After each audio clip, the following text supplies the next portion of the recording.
Muy buenas noches con todos los participantes. Muy buenas noches, doctor Andrés Oyarzún. Bueno, para todos los participantes en esta tercera sesión del programa ya que tenemos, nos va a acompañar el doctor Andrés Oyarzún, que es también un experto en lo que es la ecografía y es colega también del doctor Shigeru Kojima, del doctor Germán Espil, que nos han acompañado en las anteriores dos sesiones. Doctor Andrés, muy buenas noches. Saludos hasta Argentina. Muy buenas noches a todos. Bueno, muchas gracias por acompañarnos esta noche. Gracias por la presentación. En el día de la fecha vamos a ver ecografía de los grandes vasos a nivel retroperitoneal. También vamos a ver luego ecografía de vaso y ecografía de páncreas. Vamos a comenzar con la primera charla entonces. Perfecto, doctor. Yo voy a estar detrás de cámaras para cualquier estación. Perfecto. Bueno, muy bien. Cualquier cosa, saben que me pueden preguntar en cualquier momento o cuando termine la charla. Primero que nada vamos a hablar de ecografía de los grandes vasos retroperitoneales. Básicamente nos vamos a enfocar en lo que es aorta y vena cava. Lo primero obviamente es reconocer estas estructuras vasculares mediante la ecografía. ¿Cuál es la técnica de exploración? Que vamos a ver que es bastante sencilla, no nos tiene que tener mucho inconveniente de técnico. Sin embargo, vamos a ver que hay algunas limitaciones. Vamos a ver la patología de la aorta más frecuente y lo más frecuente que podemos ver también en la vena cava inferior, ¿sí? Sin hacer mucho hincapié en lo que es Doppler, obviamente, porque es todo un tema aparte, ¿sí? Hay que saber, obviamente, todos los principios y cómo utilizar el Doppler. Sin embargo, todos los ecografistas tenemos que tener un conocimiento también de utilizar estas herramientas, por más que uno después diga que no hace un Doppler, por lo menos algunas cuestiones básicas del método. Con respecto a la técnica de exploración, lo vamos a hacer, como ustedes saben, con el transductor convexo, ¿sí? Como realizamos el resto del estudio del abdomen, ¿sí? Con traductores que sean de mayor frecuencia, de menor frecuencia, perdón, y vamos a hacer como vemos en el videíto, y unos cortes axiales primero, y después vamos a hacer cortes longitudinales, ¿sí? Lo ideal es hacerlo desde arriba hacia abajo. Con esto vamos a tener una idea de lo que estamos viendo en los grandes vasos, ¿sí? Si tienen un calibre normal, si tienen alguna ateroma, ¿sí? Si rápidamente podemos ver la disposición normal de las estructuras vasculares contra otras estructuras, ¿sí? Y para realizar el estudio, al igual que la ecografía abdominal, vamos a requerir que el paciente esté en ayunas, ¿sí? Por lo menos 8 horas. Para visualizar los grandes vasos, al igual que el páncreas, es importante que los pacientes estén en ayunas, ya que, como ustedes saben, son estructuras que están en el retroperitoneo, ¿sí? Por lo tanto, el paciente que tiene mucho contenido aéreo, ¿sí? Tiene contenido alimenticio, va a dificultar ver esta estructura, ¿sí? Y vamos a limitar mucho nuestro estudio. Como le dije anteriormente, ¿sí? Después en una segunda parte vamos a utilizar el Doppler, color, pulsado y power para valorar después otras partes de los grandes vasos. ¿Cuáles son las dificultades que tienen la exploración de esas estructuras vasculares? Básicamente, el gas intestinal, como mencionamos recientemente, ¿sí? Recuerden que el aire es el enemigo del ultrasonido, así que cuanto más contenido aéreo tenga el paciente, más dificultoso va a ser la exploración de estas estructuras. Los movimientos respiratorios, ¿sí? Vamos a ver que cuando queremos evaluar, sobre todo para hacer la parte del Doppler, lo va a dificultar mucho los movimientos respiratorios del paciente, ¿sí? Los pacientes más jóvenes respiran más rápido, por lo tanto es difícil engancharlo en el corte longitudinal, y los pacientes un poquito más viejitos, si bien colaboran también, aguantan poco la respiración cuando uno les pide, y eso también dificulta un poco la exploración. También tenemos el latido cardíaco, ¿sí? Que hace que se expanda y cueste un poquito, y por otro lado, que los vasos estén paralelos al plano de exploración. Muy bien. Obviamente que para hacer cualquier estudio vamos a requerir un conocimiento de la anatomía, ¿sí? Si no sabemos la anatomía, no sabemos qué es lo que estamos buscando, así que vamos a hacer un pequeño repaso anatómico de las estructuras vasculares de los grandes vasos del abdomen, ¿sí? Por un lado, obviamente tenemos la aorta abdominal, ¿sí? Que no requiere mucho más que la recordemos, ¿sí? Vamos a recordar que se divide en dos troncos principales, que son las arterias ilíacas primitivas, ¿sí? Una derecha y una izquierda, y a su vez ellas se van a dividir en dos ramas, ¿sí? La arteria ilíaca externa y la arteria ilíaca interna o hipogástrica, ¿sí? Vamos a poner el puntero. La arteria ilíaca externa, recuerden que es la que se dirige hacia adelante, pasa la arcada crural y se continúa como arteria femoral común, ¿sí? Dicho esto, que es la parte más sencilla, que seguro que todo el mundo la recuerda, vamos a recordar las ramas de la aorta, ¿sí? Por un lado, recuerden que las primeras ramas que da la aorta al ingresar al abdomen son las arterias diafragmáticas. Estas arterias no las vamos a visualizar por ecografía, ¿sí? Así que nuestra primera estructura vascular que vamos a visualizar va a corresponder al tronco celíaco, ¿sí? Cualquiera que se jacte de hacer ecografía tiene que saber reconocer esta estructura vascular, ¿sí? Recordemos además que del tronco celíaco se va a dividir rápidamente en tres ramas. Por un lado tenemos la arteria hepática, ¿sí? Importantísimo para los que hacen Doppler reconocer esta estructura. La arteria esplénica, ¿sí? Y también tenemos la arteria gástrica izquierda. La arteria mesentérica superior nace 2 centímetros más o menos por debajo del tronco celíaco, o sea, va a ser la próxima estructura que sale de la aorta. En el mismo corte vemos la salida del tronco celíaco y también de la arteria mesentérica superior, ¿sí? Otra estructura que todos tenemos que reconocer, muy fácil de reconocer también por ecografía, van a ver que no tiene ningún inconveniente. Y las arterias renales nacen por debajo de la arteria mesentérica superior a 1 o 2 centímetros, ¿sí? Otras estructuras que también fácilmente, bueno, o a veces no tan fácil por la interposición gaseosa, se pueden reconocer por ecografía, ¿sí? Después, a la altura más o menos de L3, ¿sí? Tenemos el nacimiento de la arteria mesentérica inferior, ¿sí? La arteria mesentérica inferior es un vaso que por ecografía no suele observarse, ¿sí? Debido a su pequeño calibre, ¿sí? Así que es un vaso que no nos vamos a tener muy en cuenta al realizar nuestro estudio ecográfico. O sea que resumiendo, básicamente tenemos que saber reconocer el tronco celíaco, la arteria mesentérica superior, las arterias renales y saber reconocer la bifurcación de la aorta de las arterias ilíacas comunes y sus ramas. Muy bien. Para comenzar el estudio, vamos a colocar el transductor en forma transversal, como podemos ver en este esquema de una reconstrucción tridimensional de tomografía, ¿sí? Y vamos a buscar el tronco celíaco, ¿sí? El tronco celíaco en el corte axial lo podemos ver como una estructura, o está conocido en algunos textos como el signo de la cola de ballena, ¿sí? Vemos saliendo una estructura vascular, ¿sí? Recuerden que en ecografía todo lo que es líquido, desde la cabeza hasta la punta de los pies, lo vamos a ver anecoico, ¿sí? O sea, negrito. Vemos salida la estructura vascular, que es el tronco celíaco, y rápidamente se divide en las distintas ramas, ¿sí? Dos de ellas son muy fáciles de reconocer por ecografía, que son la arteria hepática por un lado, ¿sí? Que vemos que sale para la derecha, ¿sí? Y la arteria esplénica, ¿sí?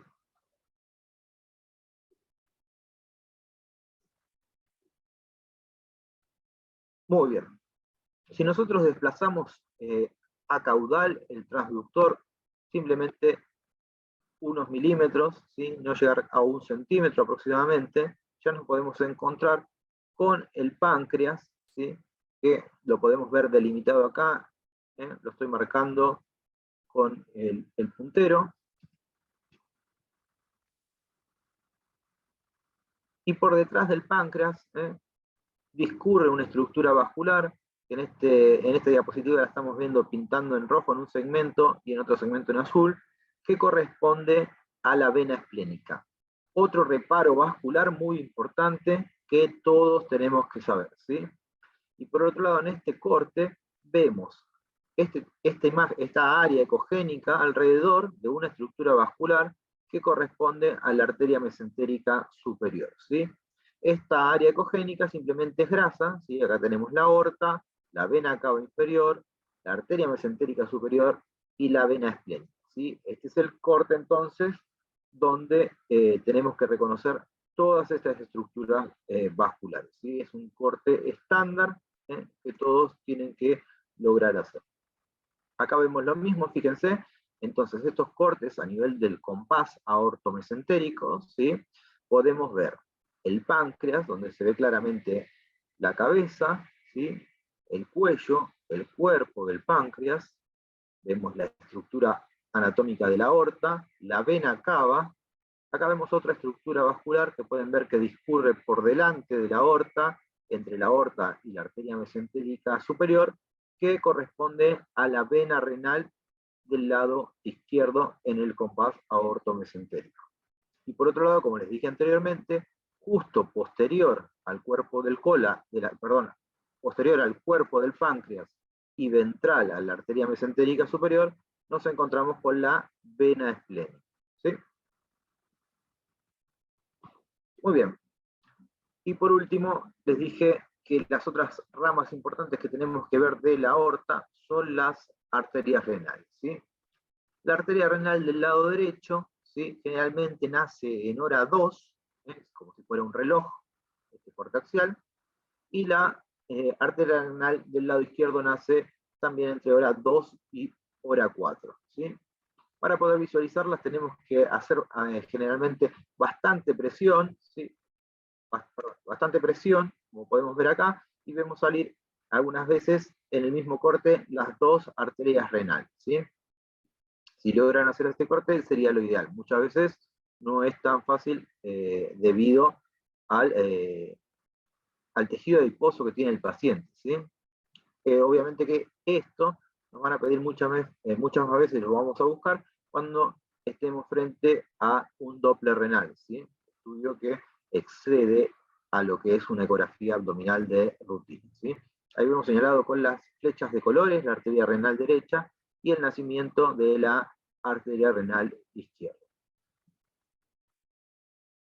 Muy bien, entonces, una vez que identificamos todas las ramas, recuerden que vamos a realizar el corte en forma transversal, desde cefálico hacia caudal, buscando la aorta y buscando hasta el final la bifurcación de la aorta en las dos arterias ilíacas comunes, ¿sí?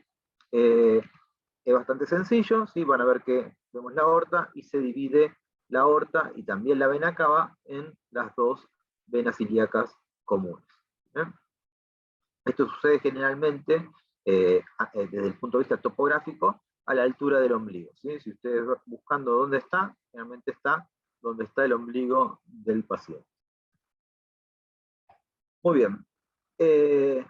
Con respecto a los cortes longitudinales, una vez que logramos estos cortes axiales, vamos a poner el traductor en forma longitudinal, o sea, lo vamos a girar en sentido horario, de modo que la parte derecha de nuestro traductor se haga cefálica y la parte izquierda se haga caudal, ¿sí? Recuerden que ese es el único movimiento que podemos hacer, y podemos ver el nacimiento de dos grandes vasos importantes que mencionamos anteriormente, que son el tronco celíaco, ¿sí?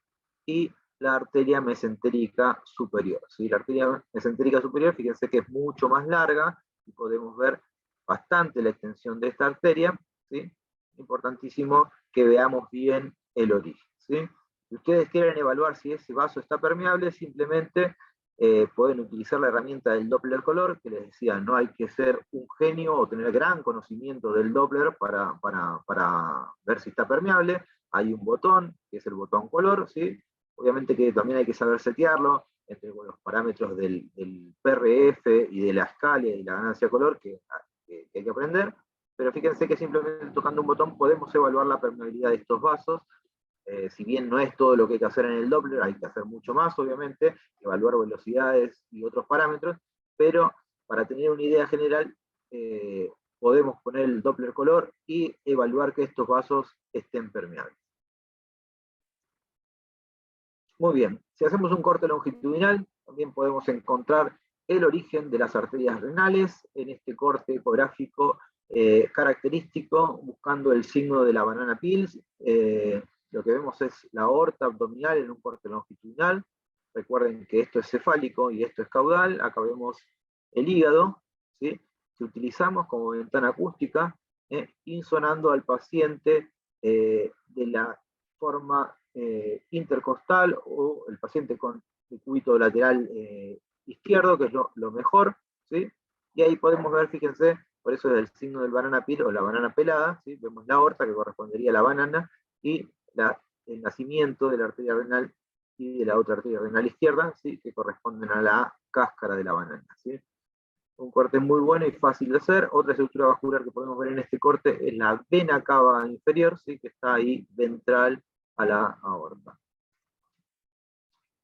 Bueno, esto es lo básico que tenemos que saber en cuestión de hacer algunos pacientes para que ustedes se acostumbren a ver la anatomía, ¿sí?, y reconozcan estas estructuras vasculares. Fíjense que no son muchas, son bastante pocas: la aorta, la vena cava, la vena esplénica, el tronco celíaco con la arteria hepática, la arteria esplénica, la arteria mesentérica y las arterias renales, y por último la aorta hasta abajo, buscando la bifurcación para reconocer las arterias ilíacas, ¿sí? Eso es la cuestión básica. Cuando estamos haciendo una ecografía abdominal, ¿sí?, una de las cosas que van de rutina, incluso en nuestro informe, es el calibre de la aorta abdominal, ¿sí? Ustedes no tienen que informarle si tiene algunas cuestiones de la arteria mesentérica ni de las arterias renales, ¿sí? Son estudios más específicos que se piden en forma específica para realizar eso, ¿sí? Así que tampoco es que se tienen que volver locos, pero sí tenemos que ver la aorta en todos los pacientes, y lo más importante es que evaluemos el calibre de la misma, ¿sí? O sea, no podemos hacer una ecografía abdominal y que se nos haya pasado un aneurisma de aorta, ¿sí?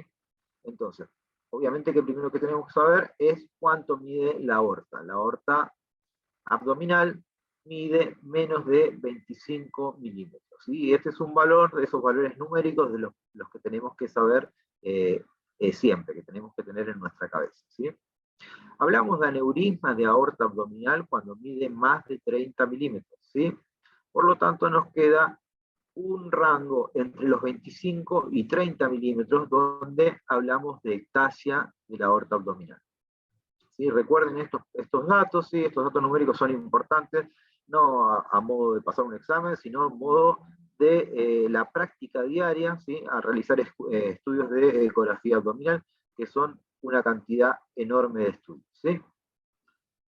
Entonces, recuerden que lo que más importante para todos ustedes es la búsqueda de aneurismas de aorta abdominal, ¿sí?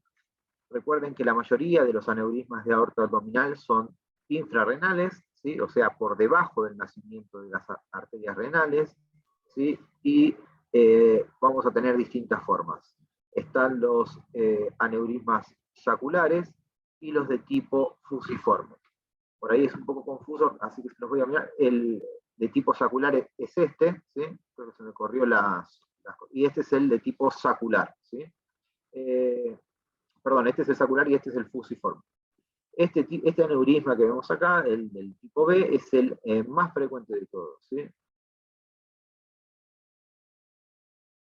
Muy bien, entonces vamos a hablar de aneurisma abdominal. La literatura además nos marca distintos criterios que pueden definir al aneurisma de aorta abdominal, ¿sí? Como les dije, lo más importante y el más utilizado de todos es el diámetro antero-posterior, o sea, cuando de la parte ventral a la posterior mide más de 30 milímetros, ¿sí? Hay otras definiciones, por ejemplo, que aumente más del 50% con respecto al segmento previo, ¿sí?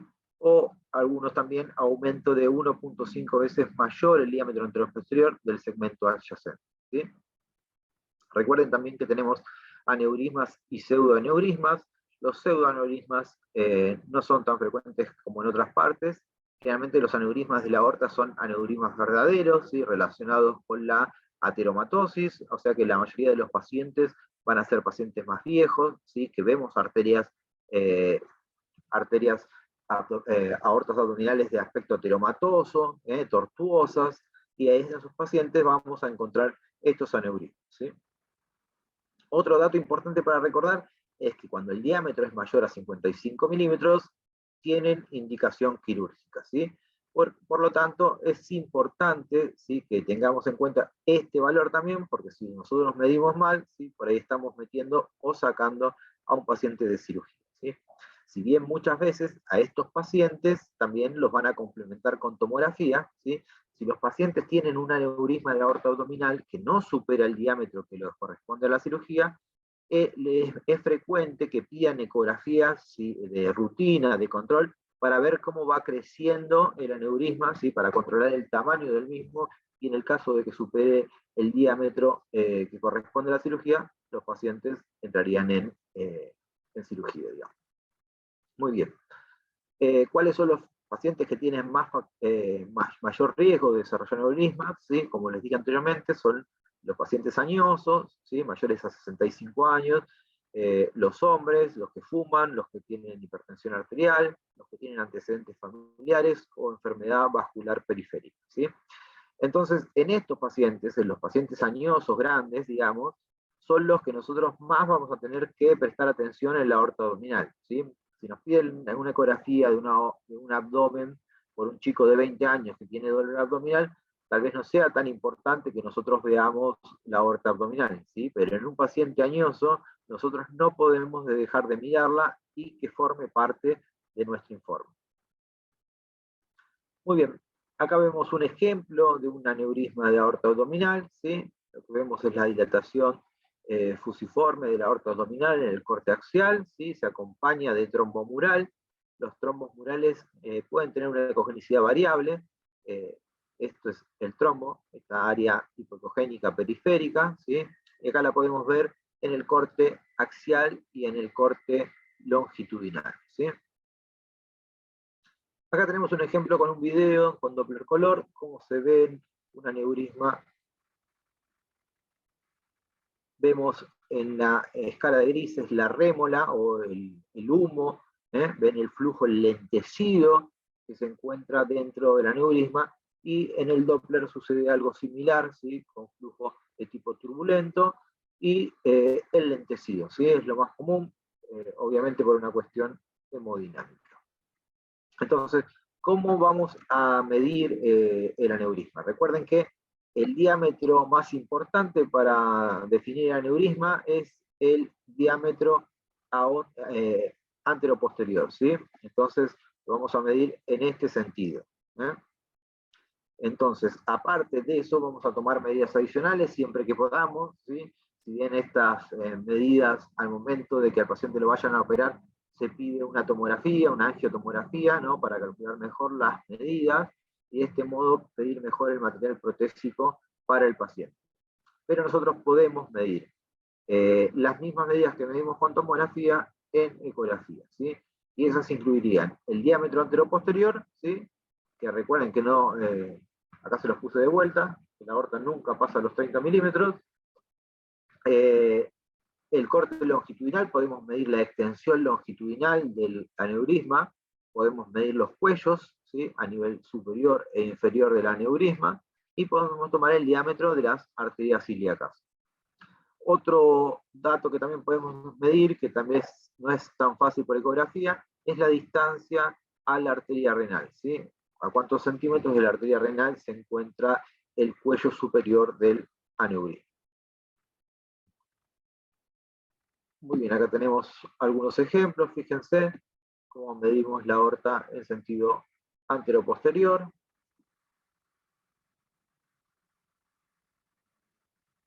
En este caso, fíjense, tenemos otro ejemplo de una marcada dilatación aneurismática de la aorta abdominal, ¿sí? A simple vista podemos ver que está dilatada, de las paredes están irregulares, ¿sí? Y fíjense que aparte, en este caso, con un paciente, encontramos esta gran imagen hipoecogénica periférica, ¿sí? y eso nos tiene que hacer sospechar de algún tipo de ruptura de aorta abdominal, ¿sí? Sobre todo cuando ustedes ven las paredes que no están bien definidas, ¿sí? Las paredes de la aorta siempre tienen que estar definidas, pueden ser algo irregulares, pero las paredes siempre se visualizan, ¿sí? Fíjense, acá tenemos el correlato tomográfico, ¿sí? En este paciente con aneurisma de aorta abdominal que tenía un gran hematoma retroperitoneal, ¿sí? Muy bien. Otra patología que podemos ver por ecografía es la disección aórtica, ¿sí? No es tan fácil visualizar los flaps de disección como por tomografía, ¿sí? Hay que insonar en distintos ángulos, y estos flaps de disección los vamos a ver como una imagen lineal ecogénica endoluminal, ¿sí? Por dentro de la luz de la aorta, como podemos ver en este ejemplo, ¿sí? Si uno hace ecografía simplemente y no hace Doppler, simplemente le podemos mencionar que se observa una imagen lineal ecogénica endoluminal a nivel de la aorta abdominal, que podría estar en relación a flap de disección y que se sugiere correlacionar con otro método. Si ustedes quieren ir un poquito más allá, pueden probar con el Doppler color, y vamos a ver que con el Doppler color vemos flujo de los dos lados de este flap de disección, ¿sí? O sea, vemos flujo dentro de la pared verdadera y de la pared falsa. Muy bien. Eso son las cuestiones más básicas que uno debería saber como ecografista general sobre la aorta abdominal, ¿sí? Ya la disección es un poquito más allá, digamos, pero todos tienen que saber cómo medir la aorta abdominal y hacer el diagnóstico de aneurisma. Muy bien. Con respecto a la vena cava inferior, ¿sí? Recuerden que está formada por la confluencia de las venas ilíacas a la altura del E5, ¿sí? Más o menos como el mismo reparo topográfico a la altura del ombligo, como mencionamos anteriormente, y la vamos a ver a la derecha de la aorta abdominal, ¿sí?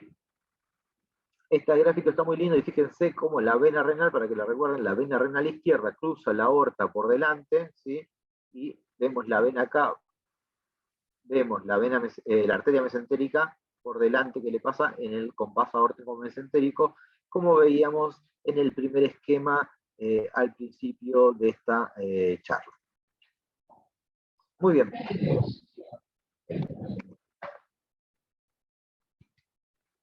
Esperen un segundo. Un segundo.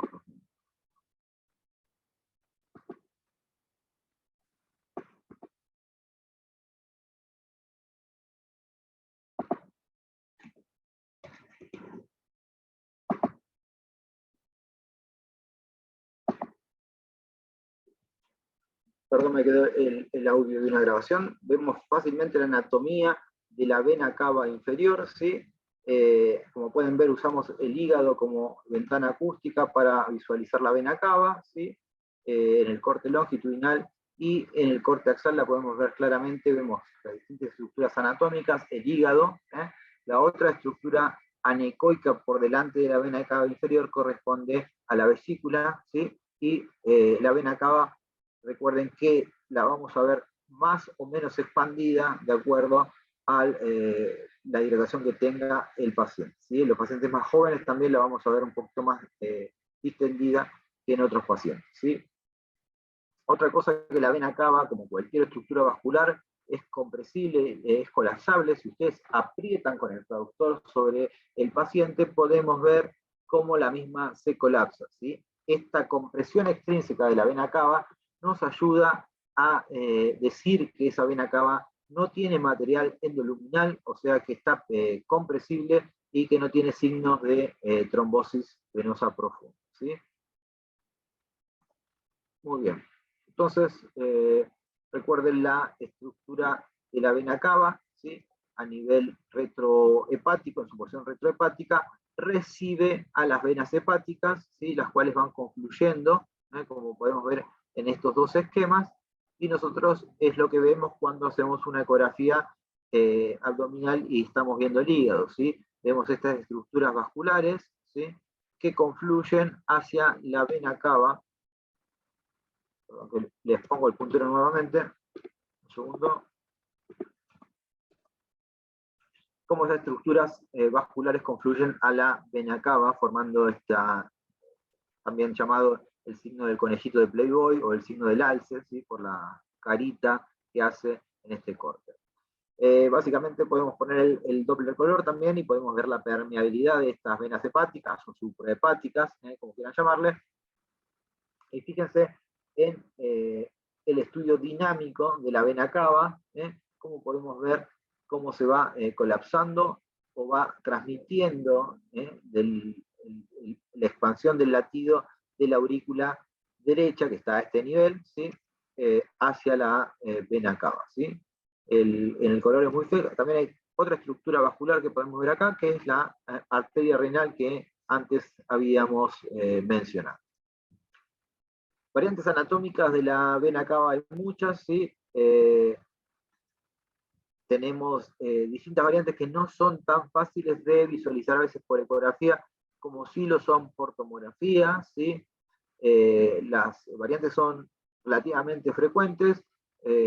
La más frecuente de todos es la vena renal izquierda circunaórtica, o sea, quiere decir que la vena renal izquierda pasa por adelante y por atrás de la aorta, o sea, como si tuviera dos, una por delante y una por atrás. La vena retroaórtica simplemente pasa por detrás, o sea, entre la aorta y la vértebra, ¿sí? Ahí podemos ver en algunos casos si esa vena queda comprimida entre la aorta y la vértebra, genera un síndrome de Nutcracker posterior. Podemos tener una vena cava inferior doble, ¿sí? También podemos ver una vena cava inferior interrumpida por una hemiácigos o ácigos, ¿sí? Más infrecuente todavía y sinceramente más difícil de diagnosticar por ecografía. También podemos ver la vena cava a la izquierda de la aorta, ¿sí? Fíjense, más infrecuente todavía, y el uréter retrocavo, que es una variante del uréter que también está incluido en las variantes anatómicas de la vena cava inferior. Como les dije, son bastante difíciles de encontrar porque no son tan frecuentes, ¿sí? Lo que sí, sepan que existe para que no se queden anonadados o desconcertados en el momento de encontrar una estructura vascular que no es la habitual. Fíjense, acá tenemos a modo de ejemplo nada más, podemos ver en este corte axial, a nivel donde vemos el hígado, la desembocadura de las suprahepáticas, vemos claramente dos estructuras vasculares, esta es la aorta y esta es la vena cava, ¿sí? Y si vamos bajando, vemos como la vena cava inferior pasa por detrás de la aorta para posicionarse a la izquierda de la misma, ¿sí? Esto no sería lo frecuente, lo normal, digamos. Lo normal sería que bajemos y la aorta quede en su lugar y la vena cava quede en su lugar. ¿Cuánto mide la vena cava? Es otra cosa que tenemos que ver, Vamos a medir el ancho de la luz. Recuerden, como les dije, va a variar de acuerdo a la hidratación del paciente, ¿sí? Tiene que medir menos de 20 milímetros en adultos. Los pacientes más jóvenes, como les dije, y también los deportistas pueden tener mayor expansión de la misma, puede llegar a medir unos 25 milímetros, ¿sí? Se reduce después la inspiración forzada, ¿sí? Y por otro lado, como les dije, es compresible con el transductor, ¿sí? Muy bien. ¿Qué más les puedo decir? Recuerden también que los pacientes que tienen shock hipovolémico, vamos a ver menor calibre, ¿sí? La reducción de calibre de la vena cava es uno de los signos imagenológicos de shock hipovolémico. En ecografía lo podemos ver muy bien. Y los pacientes que están sobreexpandidos, ¿sí? Podemos ver los pacientes que están en terapia, que les han pasado mucho volumen, podemos ver que la vena cava va a estar más distendida de lo habitual, ¿sí? Muy bien. Con respecto a la patología, lo que tenemos que saber de forma básica todos los ecografistas es buscar si tenemos o no un trombo dentro de la vena cava, ¿sí? Aparte de esto, es el motivo más común de evaluación de la vena cava, ¿sí? Y es bastante sencillo, ¿sí? Así que, si bien pasamos a lo mismo, tiene que ver más con un Doppler, ¿sí? Tenemos que aprender a ver si está permeable o no esta estructura vascular, que es una estructura grande, ¿sí? cómo se ven los trombos van a variar de acuerdo a la evolución, al tiempo de evolución que tenga ese trombo, pero generalmente si son trombos agudos los vamos a ver hipoecogénicos, ¿sí? Vamos a ver material endoluminal hipoecogénico, y esto les sirve para cualquier lado, ¿sí? Los trombos se ven igual en cualquier parte, ¿sí? Si es una trombosis del miembro superior, de la aorta o del miembro inferior, lo vamos a ver de la misma manera. Así como material hipoecogénico endoluminal, vamos a ver que si es agudo, vamos a ver expandida la luz, más dilatada, ¿sí? Si tocamos el botón de Doppler color, vamos a ver ausencia de flujo, y si la comprimimos con el traductor, vamos a ver que no se colapsa, ¿sí? Es más frecuente de ver en pacientes que tienen tumores, ¿cuáles? Dos precisamente, los pacientes que tienen tumores renales y los pacientes con HCC. ¿Sí? De hecho, los tumores renales es tan frecuente que es parte del estadiaje. ¿Sí? Se extiende la vena renal, ya toma un estadio, se extiende la vena cava, tiene otro estadio, y si extiende la vena cava más allá de las suprahepáticas, cambia también el estadio. ¿Sí? Entonces, eso es lo que tenemos que pensar también. Si por otro lado, si encontramos una trombosis de la vena cava, vamos a buscar si no hay un tumor renal o algún otro tipo de tumor que cause esta trombosis, o algún tipo de masa retroperitoneal que comprima la vena cava y que pueda condicionar nuestra trombosis. Entonces, fíjense, acá vemos la vena cava, le voy a poner el puntero nuevamente, en un corte longitudinal. A la izquierda de la pantalla vemos el contenido ecogénico, ¿sí? Bien definido, endoluminal, fíjense cómo se ve la luz normal, anecoica totalmente, y el contenido ecogénico endoluminal dentro de la luz de la vena cava. Acá vemos lo mismo en el corte axial, ¿sí?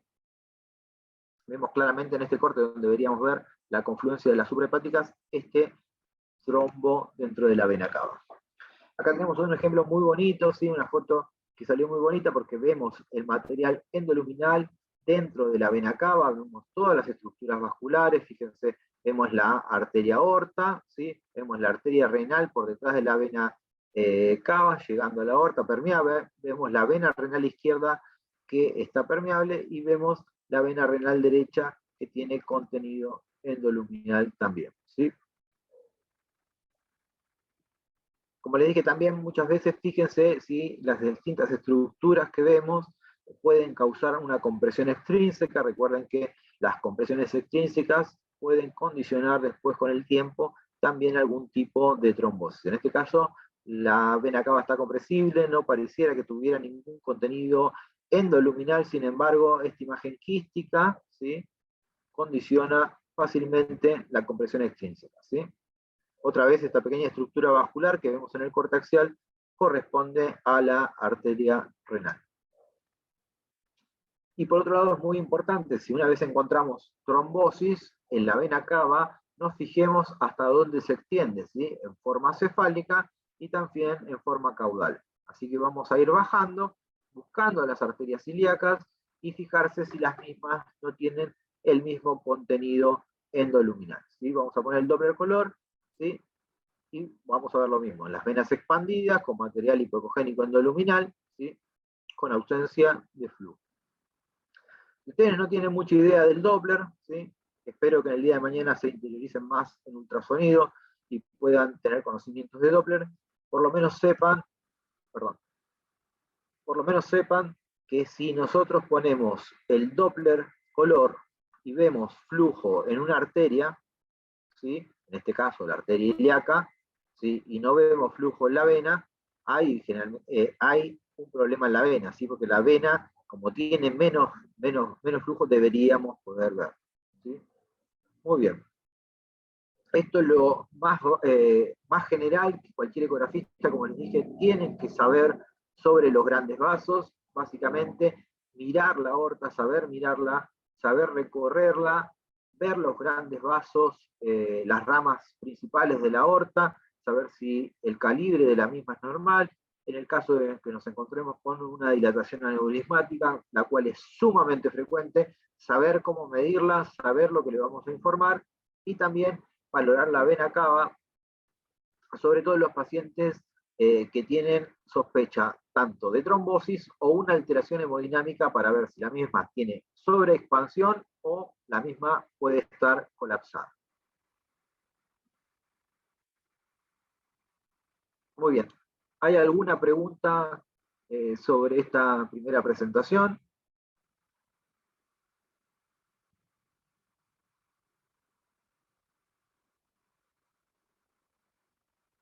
No sé si quieren parar 2 minutitos o quieren que sigamos de largo.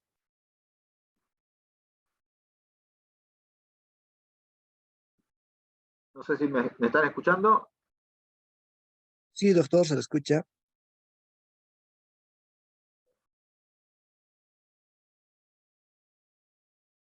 Chicos, ¿me escuchan? Sí, doctor, lo escuchamos. Sí, doctor. Doctor, hay preguntas en el chat.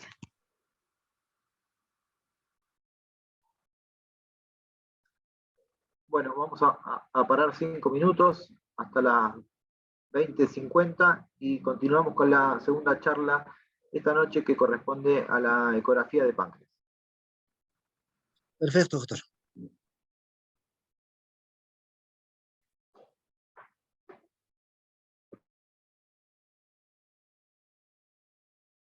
Continuar con la charla que sigue, que es ecografía de páncreas. Muy bien, lo que vamos a ver en esta charla es la anatomía ecográfica normal del páncreas, cuál es su técnica de exploración. Vamos a hablar de pancreatitis aguda y crónica y de básicamente adenocarcinoma de páncreas, que es el tumor más frecuente de todos, ¿sí? Y algunas lesiones quísticas de páncreas, ¿sí? Con respecto a la anatomía del páncreas, ¿sí? Es muy fácil de reconocer, lo vamos a buscar en un corte axial, acá lo estamos delimitando con esta imagen ecográfica en color naranjita, podemos ver la estructura anatómica normal del páncreas. El páncreas es ligeramente hipogénico normalmente en los pacientes más jóvenes. Vamos a ver que la ecogenicidad también es variable. Doctor, Y está rodeada en la cabeza por el duodeno, ¿sí? doctor, ¿me Y escucha? nosotros utilizamos la ventana acústica del hígado para insonar el páncreas, ¿sí? Por otro lado, la cola del páncreas, como podemos ver en el gráfico, de la derecha de la pantalla, está relacionado con el vaso. Por delante encontramos el estómago, ¿sí? Que puede dificultarnos la exploración o puede ayudarnos, como vamos a ver a continuación, ¿sí? Doctor, ¿me escucha? Recuerden que teníamos el tronco celíaco, como mencionamos anteriormente, ¿sí? Y tenemos el páncreas a este nivel, ¿sí? Saliendo la arteria mesentérica superior que Doctor. visualizamos también en la imagen ecográfica de la izquierda. Doctor, ¿me escucha? Ahí vemos las distintas estructuras anatómicas, vemos la vena cava inferior, ¿sí? El páncreas. Por detrás del páncreas vemos esa estructura vascular que antes mencionamos, que es la vena esplénica, ¿sí? Y por detrás la arteria mesentérica superior, señalada con la flechita, y por último la aorta abdominal por delante del cuerpo vertebral. Muy bien. Entonces recuerden, con la escala de grises lo que vamos a ver es el lóbulo hepático izquierdo del hígado, ¿sí? Por detrás vamos a ver la cabecita del páncreas, y vemos también generalmente una estructura vascular muy chiquitita que vemos ahí, que es la arteria gastroduodenal, ¿sí? La vena esplénica, otro reparo importantísimo, la aorta y la vena cava inferior. También por ecografía podemos ver el conducto pancreático principal, ¿sí? Recuerden que es importante saber cuánto mide, que mide menos de 2 milímetros. Cuando lo vemos mayor a 2 milímetros hablamos de dilatación del conducto de Wilson. Generalmente vemos las paredes bien finitas ecogénicas, como dos estructuras lineales paralelas, y muy fácil de reconocer a nivel del cuerpo del páncreas, ¿sí? Ahí podemos ver el esquema de la estructura que corresponde al conducto de Wilson, ¿sí? Un error potencial es confundirse la pared posterior del estómago, que podemos ver acá, ¿sí? Con el conducto de Wilson. Esto es el estómago, ¿sí? Y este es el páncreas. No confundan eso como el conducto de Wilson. Simplemente si ustedes lo ponen en un corte longitudinal, donde podemos ver acá el páncreas, vemos que corresponde a la pared posterior del abdomen, ¿sí? Para alguien que a veces arranca al principio, puede llegar a confundir esa estructura y a veces puede informar una dilatación del conducto de Wilson. Como respecto a la hipogenicidad, como les dije, va variando con la edad, ¿sí? En los pacientes jóvenes vemos que el páncreas es más hipoecogénico, ¿sí? Doctor, Y bastante homogéneo, y en los pacientes más Doctor añosos Andrés. y en los pacientes obesos podemos ver que el páncreas se vuelve más ecogénico, ¿sí? Acá podemos ver toda la extensión en el corte axial de la cabeza, el cuello, el cuerpo y la cola del páncreas. Muy bien, acá otro esquema más. Con respecto Doctor al Andrés. tamaño, podemos ver que tiene distintas medidas según la parte que estemos evaluando. La cabeza mide generalmente menos de 30 milímetros, el cuerpo menos de 25 y la cola menos de 20 milímetros. O sea, se va achicando a medida que se va alejando de la cabeza, ¿sí? Es frecuente también que el tamaño vaya disminuyendo con la edad, ¿sí? Se va atrofiando por el envejecimiento habitual, ¿sí? Doctor. Con respecto a la técnica, como mencionamos anteriormente, también requiere que el paciente tenga un ayuno adecuado, ¿sí? Porque también es una estructura retroperitoneal, ¿sí? Como decía, vamos a ver en esta parte ecografía de páncreas, ¿sí? Vamos a ver la anatomía ecográfica normal del páncreas, vamos a ver un poquito de la técnica de exploración, vamos a hablar de pancreatitis aguda y crónica, vamos a hablar de uno de los tumores más frecuentes que es el adenocarcinoma de páncreas, y también vamos a mencionar algunas lesiones quísticas del páncreas que tenemos que conocer. Reconocer el páncreas de ecografía es bastante sencillo, ¿sí? Acá podemos ver la estructura normal del páncreas, que la estamos delineando con esta imagen lineal naranjita, ¿sí? Y es importante que reconozcamos las distintas estructuras o reparos anatómicos que tenemos, ¿sí? Por un lado tenemos el lóbulo izquierdo del hígado, ¿sí? Que nosotros lo utilizamos como ventana acústica para insonar el hígado, ¿sí? Recuerden que la cola del páncreas está relacionada con el vaso, ¿sí? Que también a veces lo podemos utilizar para ver el páncreas. Por delante nos encontramos con el estómago, ¿sí? Que puede ser que nos dificulte la exploración del páncreas o a veces nos va a ayudar, ¿sí? Como vamos a mencionar después. Y el hígado, que les dije que utilizamos para aprovechar esta ventana acústica para ver mejor el páncreas, ¿sí? Muy bien. Una estructura importante que vemos posterior al páncreas, como les dije anteriormente cuando vimos la charla anterior, es la vena esplénica, ¿sí? Y posterior a la misma vemos esta área ecogénica que es grasa, y vemos la arteria mesentérica superior, ¿sí? Por detrás vemos la aorta abdominal, la vena cava y la vena renal izquierda en el compás aortomesentérico, ¿sí?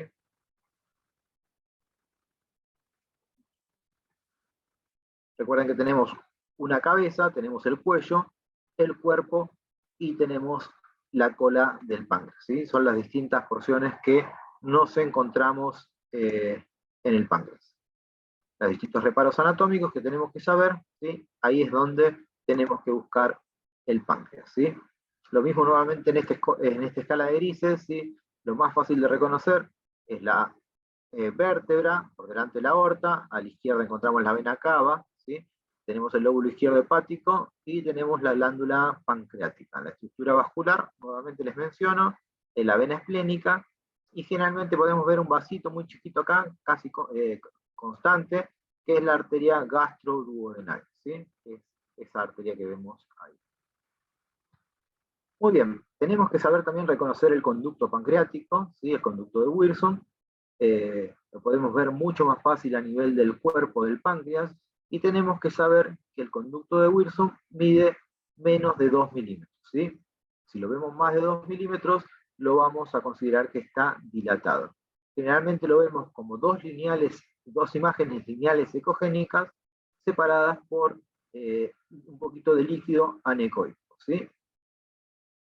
Un error potencial es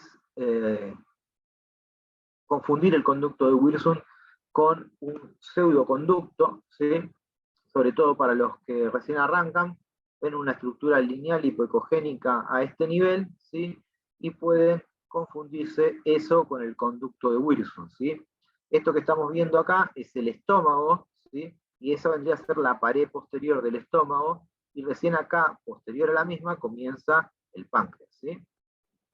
Si nosotros hacemos un corte longitudinal, acá estaríamos viendo la glándula pancreática, y esa imagen lineal hipocogénica que veíamos, vemos que corresponde a la pared posterior del estómago, ¿sí? Que es esta estructura que estamos viendo acá.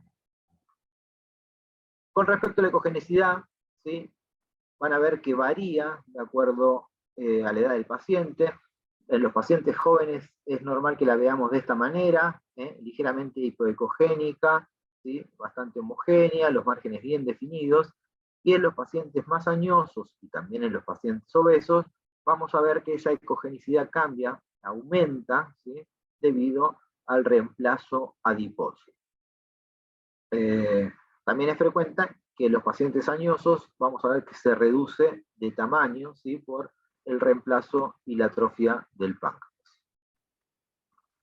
Muy bien, también es importante que sepamos todos cuánto mide el páncreas, ¿sí? Vamos a ver que el calibre, el tamaño del mismo se va reduciendo a medida que nos alejamos de la cabeza.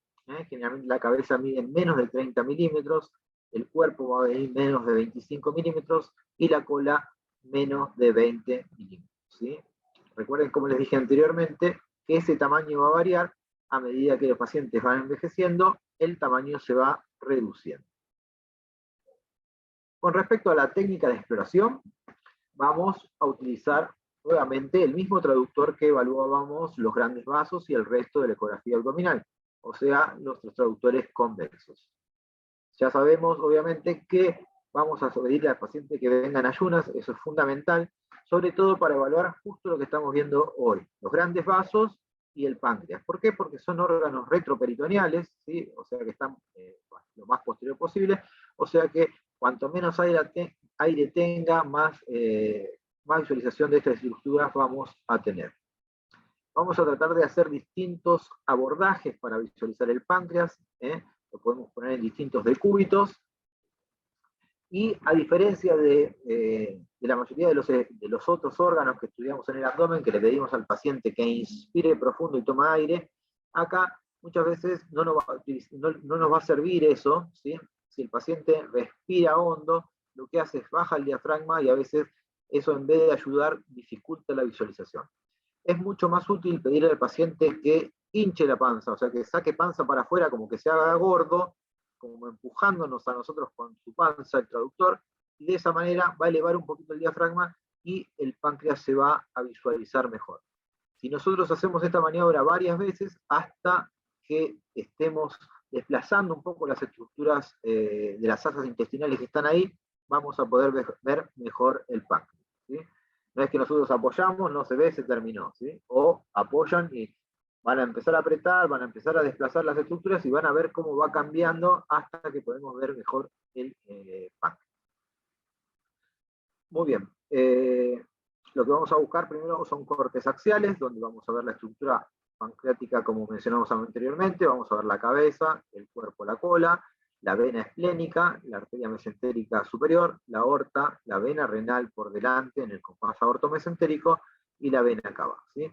Este es el corte más básico y estándar que tenemos que lograr hacer. Vamos a ver para arriba y para abajo, viendo toda la glándula. También vamos a inclinar el traductor para ver mejor la cola, el segmento que no podemos ver, ¿sí? Y lograr ver la cola de esta manera. Fíjense que como la cola se va hacia más posterior, ¿sí? Entonces, si estamos en el corte longitudinal, vemos bien la cabeza y el cuerpo, pero no se ve tan bien la cola. Entonces, girando un poquito el traductor, ¿sí? Y haciendo un poquito más de presión, vemos mejor la cola del páncreas, ¿sí? Recuerden que es importante que veamos toda la glándula pancreática en toda su extensión. En el caso de que no logremos ver un segmento, también lo podemos mencionar en nuestro informe, ¿sí? que por algún tipo de meteorismo o algún problema no podemos ver algún segmento del mismo. Los cortes longitudinales son muy buenos también, sobre todo para ver la cabeza. La mayoría de los ecografistas se olvidan de hacer este corte, ¿sí? Acá vemos en el corte axial la glándula pancreática, como hemos estado viendo anteriormente. Si nosotros realizamos un corte longitudinal, podemos ver la glándula pancreática de esta manera, ¿sí? Entonces, lo que vamos a hacer es desplazar el traductor en este sentido, ¿sí? De derecha a izquierda, y podemos ver la glándula pancreática, ¿sí? De esta manera, ¿sí? Por detrás vamos a ver la vena esplénica, la aorta en corte longitudinal, por delante el lóbulo izquierdo, y vemos bien la aorta. Sobre todo si nosotros tenemos duda de algo que encontramos, siempre hay que mirarlo en los dos planos. Muy bien, y podemos utilizar también el vaso, como les dije al principio, como ventana acústica para ver la cola del páncreas, ya que la misma se dirige hacia el hilio esplénico, ¿sí? La cola es inferior a la vena esplénica, como dijimos anteriormente, así que vamos a ver la vena esplénica y la colita del páncreas, ¿sí? Muy bien. Después le vamos a hablar de un corte seguramente donde se ve algún tipo de patología en la cola de páncreas, que se ve muy bien haciendo ese tipo de corte a través del vaso, ¿sí? Muy bien, vamos a pasar a hablar de la parte patológica. Primero que nada vamos a hablar de pancreatitis aguda, ¿sí? Recuerden que el diagnóstico de pancreatitis aguda es básicamente clínica y laboratorio. Ahora se han sumado los criterios tomográficos también. ¿Cuál sería el papel de la ecografía? ¿Sí? Básicamente sería buscar la etiología, ¿sí? Más que hacer el diagnóstico de pancreatitis, ¿sí? En un paciente que tiene una pancreatitis aguda hematosa leve, es normal que tenga poca o nula expresión ecográfica, o sea que vamos a ver un páncreas normal, y eso es lo más común de ver, ¿sí? Recordemos en la clínica, los pacientes generalmente consultan por dolor epigástrico, distensión, náuseas, vómitos, y en el laboratorio vamos a ver el aumento de las enzimas pancreáticas, ¿sí? Entonces nosotros dos cosas vamos a buscar. Primero que nada es si el paciente tiene litiasis, ¿sí? Que es una de las causas más frecuentes de pancreatitis aguda, y ver también si el paciente tiene algún tipo de signos ecográficos de hepatopatía crónica, ¿sí? En el caso de que encontremos las litiasis, ustedes saben que se ven como imágenes ecogénicas, con sombra acústica posterior, son muy sencillas de ver para el que hace ecografía. También vamos a ver si tiene dilatación de la vía biliar, si no se le ha ido un cálculo a través de la vía biliar, y vamos a ver la glándula tratando de ver si tiene engrosamiento de la misma o la alteración de la ecogenicidad. ¿Qué es lo que vemos cuando vemos hallazgos? Siempre recordando que lo más común es que no tenga expresión ecográfica, ¿sí? Podemos ver aumento del tamaño, podemos ver disminución de la ecogenicidad del páncreas, o sea, se vuelve más hipoecogénico, el parénquima se puede volver heterogéneo, y también en los casos de pancreatitis más severa podemos ver algún tipo de colección líquida, ¿sí? Uno de los hallazgos más frecuentes de encontrar en la ecografía es la presencia de líquido libre, ¿sí? Generalmente este líquido se dispone en las goteras paracólicas anteriores, por lo tanto es muy frecuente de ver líquido libre en el espacio de Morrison o perirrenal, ¿sí? Como podemos ver acá. Acá vemos el hígado, vemos el riñón y vemos líquido libre a este nivel. Este es un hallazgo que es muy frecuente. Podemos ver el páncreas como se vuelve más heterogéneo, los bordes un poco más difuminados, ¿sí? Que también son comunes de ver. A veces el líquido que podemos encontrar es casi laminar, casi imperceptible, ¿sí? Fíjense, acá vemos una glándula pancreática ligeramente con aumento ligero de tamaño, ¿sí? Por el resto no tiene mucha alteración. Fíjense que la ecogenicidad está prácticamente normal, pero sí vemos un poquito de líquido en el espacio de Morrison, ¿sí? Y eso nos tiene que hacer también sospechar. Un paciente que tiene litiasis y tiene clínica y laboratorio son hallazgos que nos suman para el diagnóstico de pancreatitis. Muy bien. En los casos más severos podemos ver una alteración morfológica de la glándula pancreática, como podemos ver acá, ¿sí? Alteración morfológica de la misma, colecciones líquidas, mayor cantidad de líquido libre. Y en algunas ocasiones podemos encontrarnos con algún tipo de colección líquida, ¿sí? Generalmente no son tan fáciles de visualizar como por tomografía. La interposación gaseosa nos puede hacer confundir un poco. Tampoco hay que confundirse alguna colección peripancreática con el estómago, ¿sí? Generalmente cuando los pacientes no podemos ver el vaso bien, también otra cosa que podemos hacer es darle agua al paciente, ¿sí? Entonces utilizamos el estómago como ventana acústica para visualizar la glándula, o muchas veces el paciente viene tomando agua, porque aparte de tener una ecografía abdominal tiene una renovesical, entonces tiene el estómago lleno de líquido, ¿sí? Y cuando uno puede llegar a confundirse ese líquido con algún tipo de colección, ¿sí? En este caso, fíjense que se ve una gran colección, ¿sí? Heterogénea, con contenido ecogénico particulado, adyacente y en contacto con la cabeza y cuerpo del páncreas. Acá tenemos el correlato tomográfico, donde vemos la misma imagen quística a nivel gastrohepático.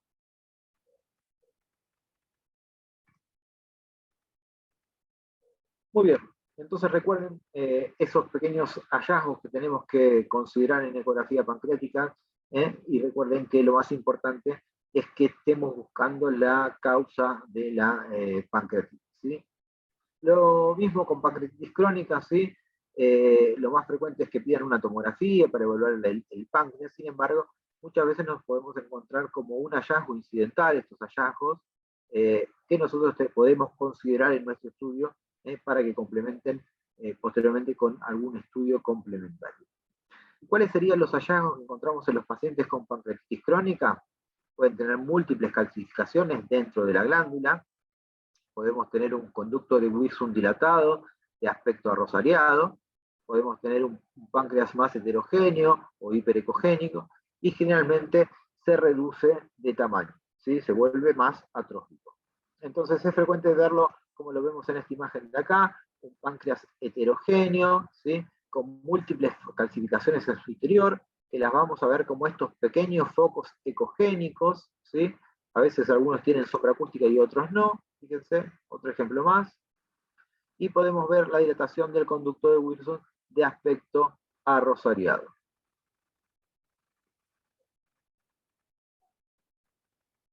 Muy bien, vamos a pasar a hablar de tumores de páncreas, ¿sí? Básicamente nos enfocamos en este tumor, que es el más importante de todos, que es el adenocarcinoma de páncreas. ¿Por qué? Porque, bueno, corresponde al más del 95% de los tumores pancreáticos, ¿sí?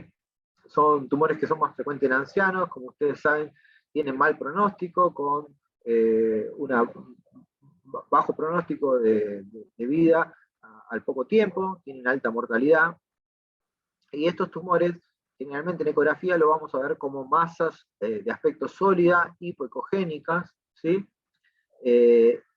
Y bastante sencillos de verlo cuando alcanzan un gran tamaño, ¿sí? Hay dos hallazgos ecográficos más muy importantes que tenemos que buscar, que son la dilatación de la vía biliar y la dilatación del conducto de Wilson, ¿sí? Acá tenemos un ejemplo donde vemos una masa de aspecto sólida, bien definida, hipoecogénica, y se asocia a la dilatación del conducto de Wilson. Cuando tenemos dilatación del conducto de Wilson, dilatación de la vía biliar y una masa en la cabeza del páncreas, el diagnóstico no se nos puede escapar, tenemos que señalar a la masa y sugerir que se trata de una lesión expansiva de páncreas. Acá tenemos otro ejemplo más, fíjense, otra masa a nivel de la cabeza del páncreas. Recuerden que la cabeza es el lugar más frecuente del adenocarcinoma de páncreas, ¿sí? Y eso es lo que condiciona también la dilatación de los dos conductos, ¿sí? Otro ejemplo más, fíjense que se ven muy parecidos todas las imágenes, ¿sí? Todas unas masas sólidas, hipoecogénicas, a veces, fíjense, con el tamaño es fácil de ver, si utilizamos el hígado como ventana acústica, y podemos ver la dilatación del conducto de Wilson asociado. Si ustedes tienen duda que es el conducto de Wilson o es una estructura vascular, podemos utilizar el Doppler color para ver qué es lo que estamos viendo. En este caso vemos claramente que esta era la vena esclénica y esta estructura dilatada, que realmente es el conducto de Wilson. Lo otro que sucede al tener una masa en la cabeza es que el cuerpo y la cola del páncreas se atrofian, ¿sí?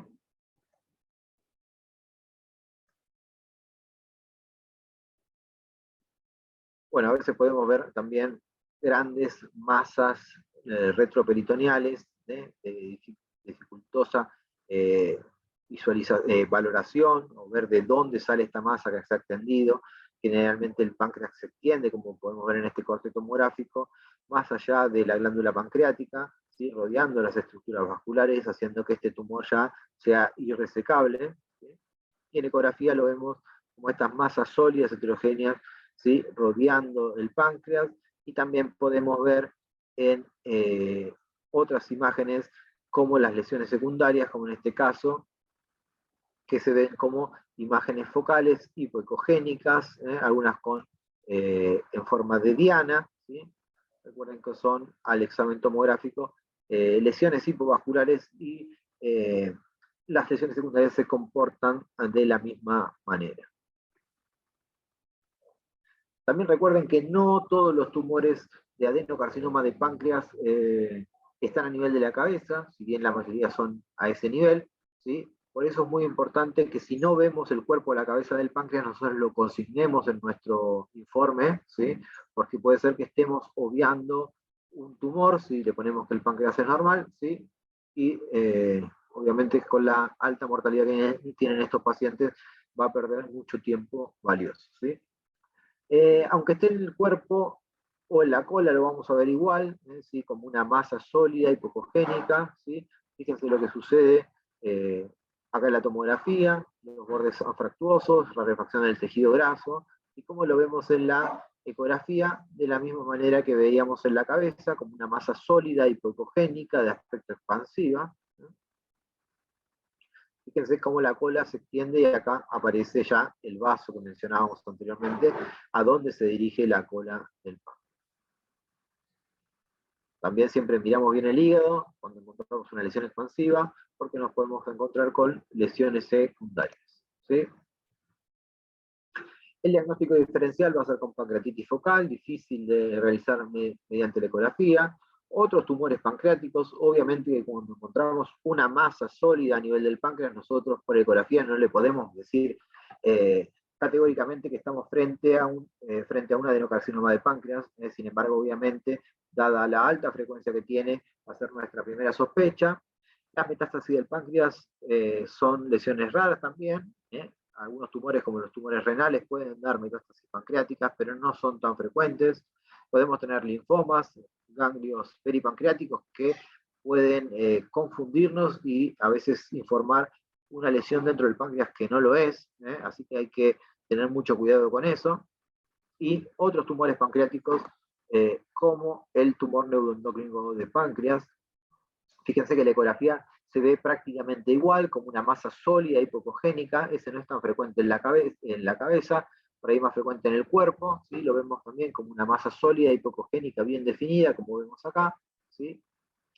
Y todas estas, cada vez que encontremos una masa, ¿sí? El paso siguiente es realizarle una tomografía para confirmar y para caracterizar mejor esa lesión. En este caso, fíjense, la lesión está a este nivel y es una lesión hipervascularizada, ¿sí? A diferencia del adenocarcinoma de páncreas, que se trata de una lesión hipovascular, ¿sí?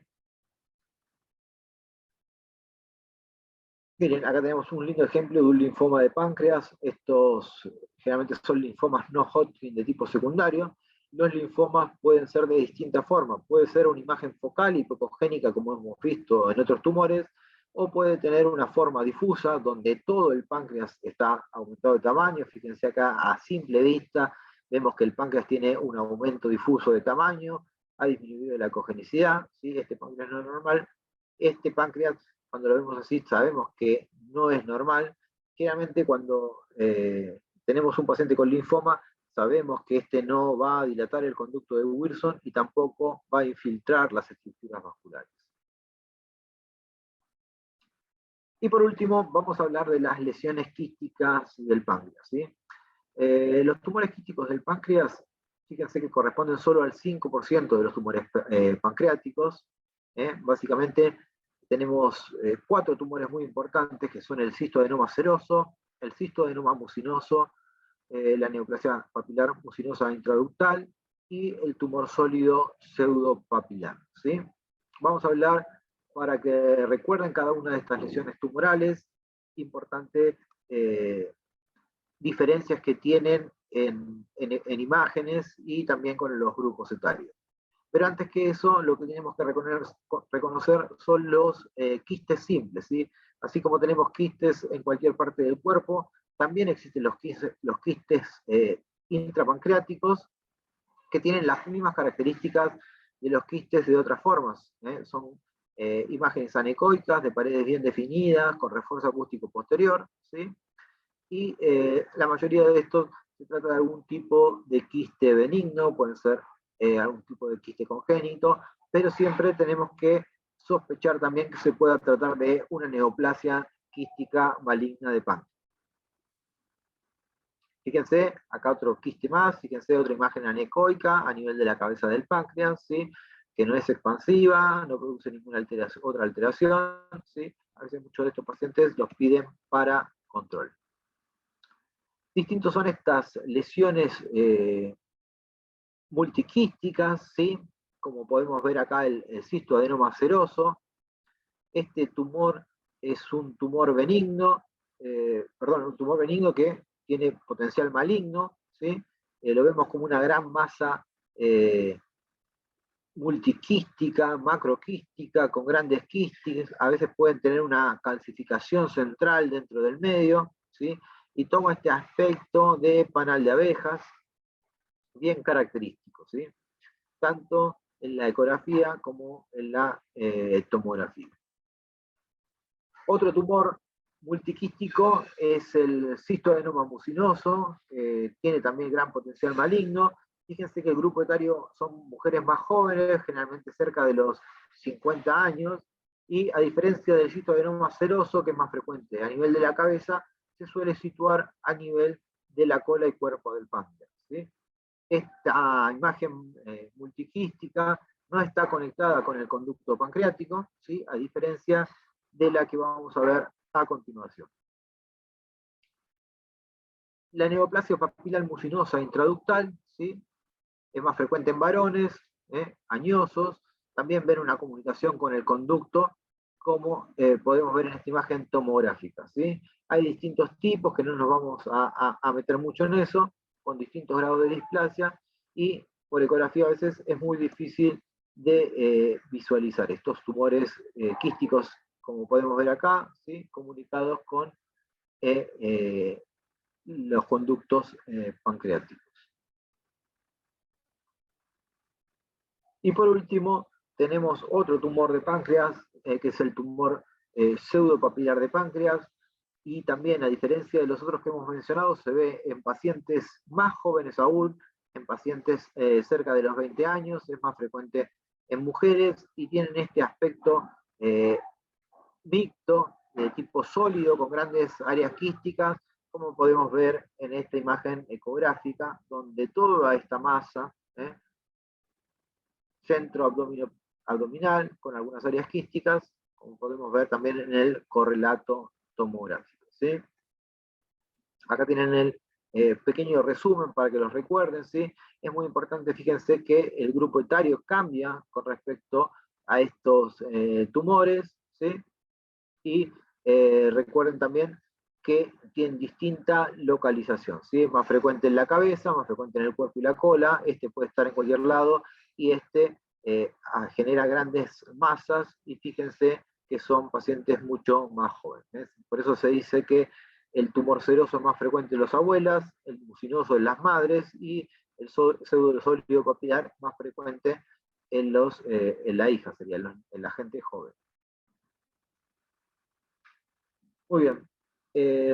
Recuerden entonces que es muy importante recorrer bien toda la glándula pancreática, ¿sí? No quedarnos solo con la cabeza, como suele suceder en muchos estudios, por estar apurados, que hay gente que lo mira rápido, y perdemos la oportunidad valiosa muchas veces de encontrar un tumor en la cola y en el cuerpo del páncreas, ¿sí? Y tratar de buscar estas masas o masas multiquísticas. ¿Hay alguna pregunta?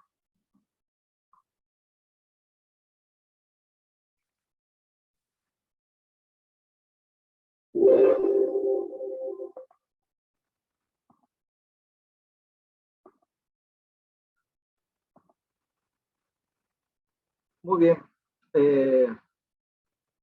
Vamos a comenzar con la última charla, que es ecografía del vaso. Primero, no sé si me ven y escuchan bien ahí. Sí, doctor. Perfecto. Bueno, para finalizar entonces vamos a ver ecografía del vaso. Vamos a ver que obviamente que forma parte habitual de la ecografía abdominal, ¿sí? Y si bien el vaso es como el órgano olvidado, porque más que decir si está grande o está chico, muchas veces queda en eso el estudio, vamos a ver que hay un montón de patologías que si bien en el vaso son, en ecografía son bastante inespecíficas, tener el conocimiento de cómo buscarlas y cómo hacer el estudio nos va a ayudar por lo menos a orientar cuando le realicen un segundo estudio. Entonces vamos a ver la anatomía y las variantes anatómicas, vamos a ver cómo es la técnica, vamos a hablar de esplenomegalia, ¿sí? Que es lo que más importante seguramente para cualquiera que hace ecografía, pero también otras patologías como infarto esplénico, traumatismos, lesiones quísticas, algunos procesos infecciosos y algunas lesiones sólidas. Como ustedes saben, el vaso está situado en el hipocondrio izquierdo, ¿sí? Es sumamente sencillo de encontrar. Doctor, sí. ya no se está viendo. Sí. ¿No se está viendo? No, la pantalla no.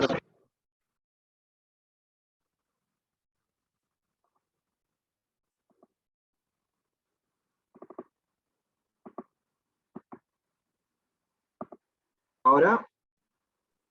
Ahora sí, doctor. Ah, bueno, se ve que hay que cerrar y volver a abrir cuando termina uno. Entonces. Bueno, les decía, lo encontramos fácilmente en el hipocondrio izquierdo, ¿sí? En este sentido, sí, al paciente le vamos a pedir que inspire profundo, ¿sí? Para bajar un poquito el vaso y poder visualizarlo mejor. Ahora vamos a ver un poquito mejor la técnica cuando hablemos de la misma, ¿sí? Este es el vaso, como lo podemos ver acá. Vemos la estructura lineal ecogénica que está cefálico al mismo, es el diafragma, ¿sí? Que es una línea ecogénica muy finita. Y acá tenemos los distintos reparos anatómicos que vemos alrededor del vaso, ¿sí? Recuerden que el vaso realmente no se contacta con el hígado, ¿sí? Si el hígado está grande podemos verlo en contacto con el mismo. Tenemos el riñón izquierdo, que podemos fácilmente, que muchas veces lo utilizamos. La cola del páncreas que antes mencionamos, que se dirige hacia el hilo esplénico. El colon por abajo del mismo y el estómago que muchas veces tapa parte del vaso, ¿sí? Con respecto a la ecoestructura, fíjense que la ecoestructura del vaso tiene que ser similar a la del hígado, ¿sí? En cuanto a la estructura y la ecogenicidad del mismo, ¿sí? Así que si ustedes no tienen mucha experiencia, les sirve hacer el comparativo para ver las estructuras del hígado y el vaso, ¿sí?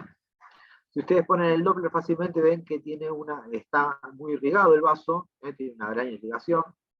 Podemos ver fácilmente el hilio esplénico, como vemos a la derecha de la pantalla, y al lado del mismo vemos el páncreas.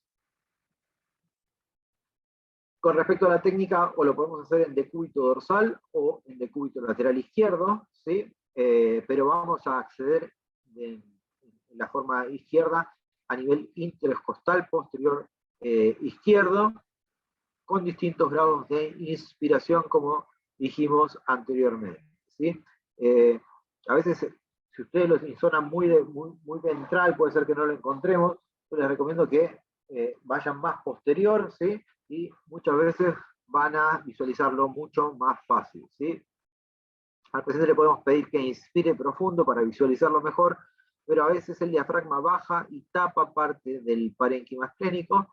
Entonces podemos pedirle al paciente que expire profundo, que largue todo el aire, y cuando está elevando el diafragma, ahí podemos ver mejor también el parénquima esplénico, ¿sí? Formando este el signo de la cortina, ¿no? Cuando sube y baja, ahí vemos bien el parénquima esplénico. Podemos encontrarnos con distintas variantes, una de ellas, las más frecuentes, es el vaso accesorio.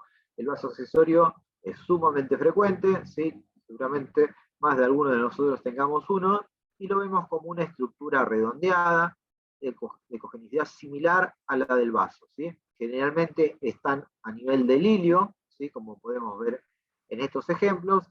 A veces son únicos, puede ser que tengamos 2 o 3, o incluso algunos posicionarse un poco más lejos, como en el polo inferior del vaso. Cuando están en esta topografía es muy fácil hacer el diagnóstico, no nos queda mucha duda. El problema es cuando están un poco más alejados, puede a veces confundir con algún tipo de otra estructura, o incluso, como tenemos al páncreas ahí, con algún tipo de tumor. Fíjense, la vascularización generalmente depende también de las mismas estructuras vasculares que están irrigando al vaso, como podemos ver claramente en este ejemplo, un vasito accesorio, y vemos cómo el vaso que irriga también al polo inferior nutre al vaso accesorio, ¿sí? Generalmente cuando tenemos esplenomegalia, o sea, el vaso aumenta de tamaño, como podemos ver acá, también lo hacen los vasos accesorios, ¿sí? Es común que tengamos el aumento de tamaño de los vasos accesorios acompañando al vaso por este motivo que hemos visto del tipo de irrigación. Muy bien, acá tenemos un lindo ejemplo, fíjense, de un tumor de cola de páncreas, ¿sí? Que utilizamos la ventana acústica del vaso para visualizarlo, ¿sí? Fíjense, de gran tamaño, que por ahí puede ser dificultoso verlo vía frontal. Y este tumor de páncreas no hay que confundirlo con un vaso accesorio, ¿sí? Obviamente que es bastante distinto a la imagen que vimos anteriormente, ¿sí? Pero si uno lo ve en forma parcial, puede llegar a confundirse con un vaso accesorio. El vaso errante es una malformación o una variante anatómica bastante infrecuente, más rara, donde vemos el vaso caudal al riñón izquierdo, ¿sí? Entonces, si este es un corte longitudinal, esto es cefálico y esto es caudal, vemos el riñón izquierdo con su polo inferior, y caudal al mismo vemos el vaso, ¿sí? Estos vasos errantes tienen más potencial de torsionarse y causar un infarto del mismo. Muy bien, lo más importante que tenemos que saber es el tamaño del vaso, ¿sí? Recuerden que podemos tener distintas causas de esplenomegalia, puede ser por hipertensión portal, por insuficiencia cardíaca, algún tipo de infección, ¿sí? Agudo crónica, una pancreatitis, una mononucleosis, algunos tipos de tumores que no están relacionados con lesiones focales, como pueden ser los linfoproliferativos, leucemia, linfomas, todos tipos de trastornos hematológicos como anemias hemolíticas o enfermedades de depósito, también condicionan aumento del tamaño del vaso. Vamos a medir el vaso siempre en dos planos, en el plano longitudinal y el anteroposterior, pero el longitudinal es el más utilizado, y recuerden que el vaso no debe medir más de 130 milímetros. Ese es nuestro valor de corte, ¿sí? Entonces lo vamos a medir desde el polo cefálico, cerca de donde está el diafragma, hasta el polo caudal, y eso nos tiene que medir menos de 130 milímetros.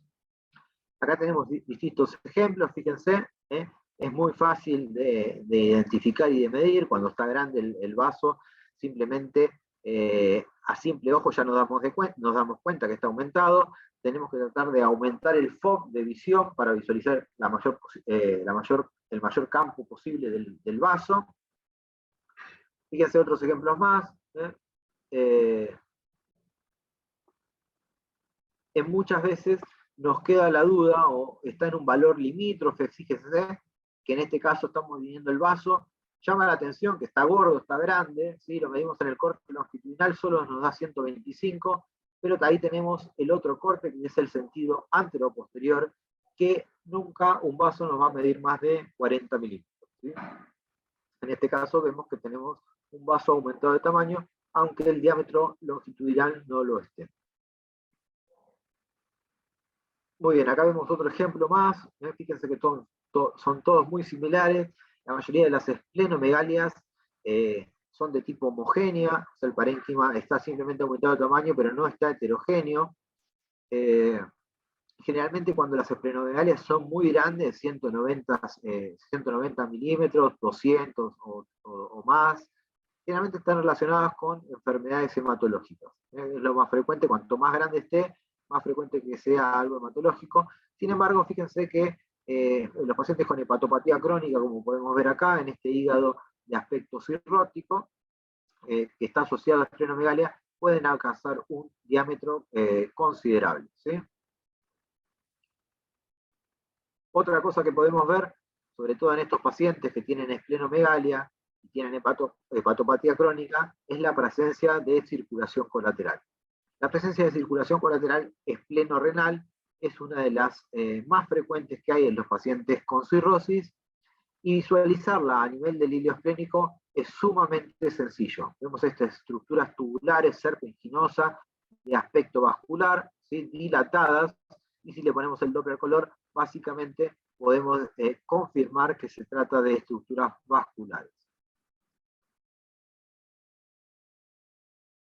Acá tenemos un ejemplo de esplenomegalia, esto es lo que les mencionaba anteriormente, fíjense el gran tamaño que tiene, 224 milímetros en el sentido longitudinal, incluso queda por fuera del plano de exploración el polo inferior, ¿sí? Es más o menos hasta donde uno presupone que llega, ¿sí? Asociado a múltiples adenomegalias retroperitoneales, típico de un linfoma típico, ¿sí? Muy bien. Otro hallazgo que podemos encontrar son los infartos esplénicos, ¿sí? Los vamos a encontrar como imágenes cuneiformes, de base periférica, heterogéneos, generalmente ligeramente hipocogénicos, pueden tener áreas quísticas. Se ven básicamente como cualquier otro infarto de órgano que podemos encontrar, ¿sí? Acá tenemos un ejemplo, como vemos esta imagen cuneiforme de base periférica, bien típica de un infarto esplénico. A veces lo vemos como áreas de menor ecogenicidad, siempre periféricas, de base periférica, como podemos ver acá. Acá tenemos el correlato tomográfico típico de un infarto, ¿sí? Una imagen en cuña periférica con base externa. Es muy frecuente que nos pidan una ecografía abdominal de tipo FAST también, ¿no? O ecografía abdominal completa para los pacientes que han tenido un politrauma. Ustedes saben que el vaso es el órgano sólido que se lesiona con mayor frecuencia, y en ecografía tenemos que estar atentos en estos pacientes ahí, explorar bien el vaso para buscar los hallazgos que podemos encontrar en estos pacientes, ¿sí? Básicamente, buscar líquido libre. Si nosotros encontramos líquido libre, ya tiene el paciente por lo menos una indicación de una tomografía con contraste endovenoso, a menos que tenga alguna alteración hemodinámica que va directamente a quirófano, o podemos ver otro tipo de lesiones más graves, como una laceración, ¿sí? O un hematoma intraparenquimatoso, ¿sí? El líquido es muy sencillo de ver, como líquido anecoico, ¿sí? Como cualquier otro tipo de líquido. Las laceraciones las vamos a ver como imágenes lineales, hipocogénicas, que afectan el parénquima esplénico, pueden ser inconclusas o puede producir una laceración que ocupe la totalidad del mismo. Los hematomas también son muy frecuentes de ver, la ecogenicidad va a ser variable de acuerdo a la evolución del hematoma, pero en un principio, cuando son de aspecto agudo, son de aspecto líquido, pueden ser de tipo subcapsulares o pueden ser intraparenquimatosos. El contenido del mismo generalmente es hipoecogénico y heterogéneo, con contenido ecogénico particulado y la presencia de múltiples tabiques. Acá vemos distintos ejemplos de lo mismo, hematomas de tipo agudo, fíjense, con tabiques, contenido ecogénico particulado.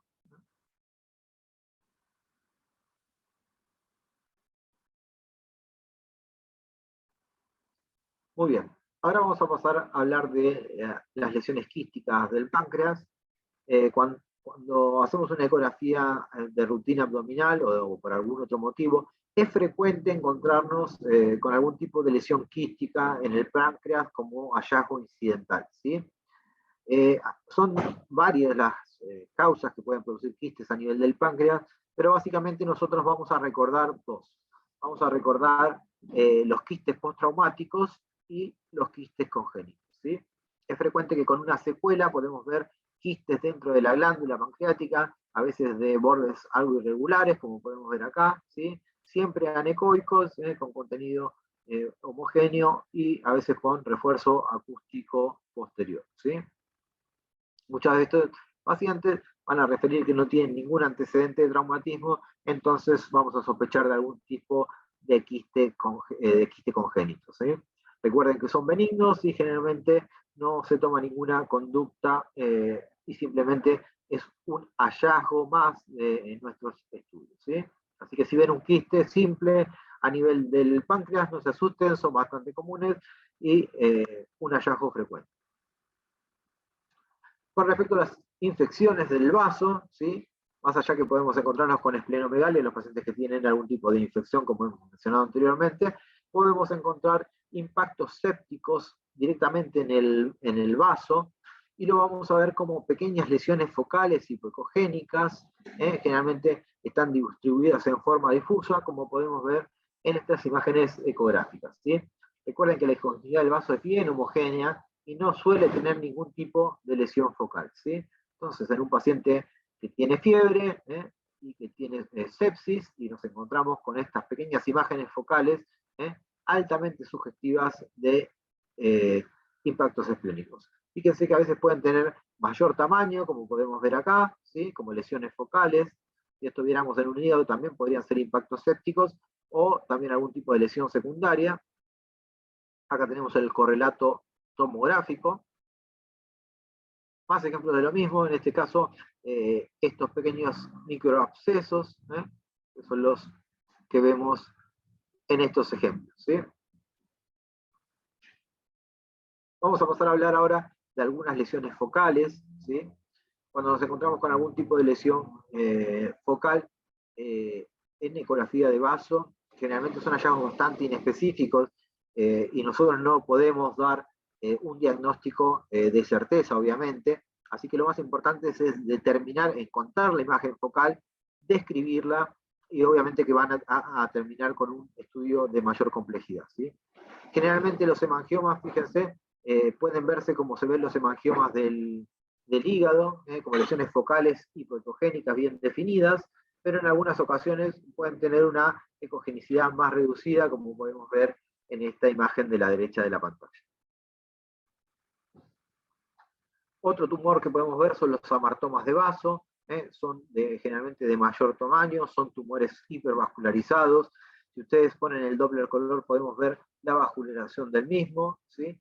Pero fíjense que es difícil diferenciar o poder decir solo por este método que estamos frente a un amartoma. Incluso después de hacer estudios de mayor complejidad, como puede llegar a ser una tomografía o algún tipo de resonancia, puede quedar una duda, incluso requerir algún tipo de punción diagnóstica, ¿sí? El linfoma, como les dije, el linfoma puede tener afección directamente difusa por el linfoma y tener esplenomegalia, o podemos tener afección secundaria del linfoma en el mismo vaso y encontrarnos con algún tipo de lesión focal, como vemos a la derecha de la pantalla. Además vemos en esta imagen un poco de líquido libre alrededor del mismo, ¿sí? Fíjense que la lesión también bastante inespecífica, nosotros no podemos decir simplemente porque estamos viendo esta lesión que estamos frente a un linfoma. Muy bien, también podemos encontrarnos con metástasis esplénicas. Las metástasis esplénicas no son lesiones frecuentes como sí lo son en el vaso. Fíjense que su aspecto generalmente también es variable. Podemos encontrarnos metástasis que son hipoecogénicas, como podemos ver a la derecha y al centro de la pantalla, o pueden tener una ecogenicidad mayor, como vemos a la izquierda de la pantalla. También generalmente son lesiones múltiples, eso ayuda por lo menos a la sospecha del diagnóstico, ¿sí? Uno de los tumores más frecuentes que da metástasis en el vaso es el melanoma, así que si uno encuentra estas lesiones y el paciente tiene un antecedente, hay que por lo menos sospechar que puede ser factible que sean lesiones secundarias de ese tumor primario. Solo a modo de ejemplo, fíjense que encontramos otro tipo de tumores a nivel del vaso, como un angiosarcoma, como masas sólidas, generalmente heterogéneas, pueden tener los márgenes mal definidos, a veces son difíciles de diferenciar, ¿sí? Como podemos ver acá. Nuevamente, fíjense que la ecografía en este sentido no tiene como objetivo definir qué tipo de tumor estamos hablando, sino de encontrar la masa en cuestión para posteriormente sí hacer un estudio de mayor complejidad y poder caracterizar mejor esta lesión focal, ¿sí? Por otro lado, la ecografía también sirve como guía de punción para tomar la muestra de estas lesiones, ¿sí? Que no son lo más frecuente de hacer también, pero tampoco es una contraindicación. Bueno, no sé si tenemos alguna pregunta del auditorio. Espero que les haya quedado claro. Ahí tienen mi mail, cualquier cosa para hacer una pregunta, sino también obviamente pueden hacer algún tipo de consulta con el doctor Cosima o hacernos llegar por cualquier método como mail o a través de él.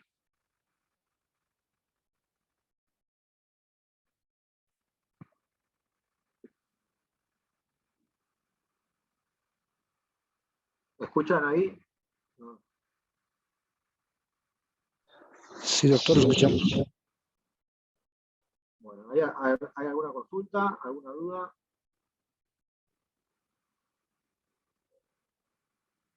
Bueno, perfecto. Espero que les haya servido. Cualquier cosa, quedo a su disposición. Gracias, doctor. Por favor, que tengan todos buenas noches. Un gusto estar nuevamente con ustedes. Bueno, Buenas noches. doctor, muy agradecido nuevamente a nombre de la Universidad Siglo XX, la unidad de posgrado y Formacom Potosí, por estar nuevamente con nosotros. Tenga por seguro que más adelante nuevamente nos vamos a estar encontrando. Así será. Bueno, que tengan todos buenas noches. Muchas gracias. Ya. Buenas noches entonces, doctor. Buenas noches con todos los participantes. Con su permiso, vamos a finalizar su. Buenas noches.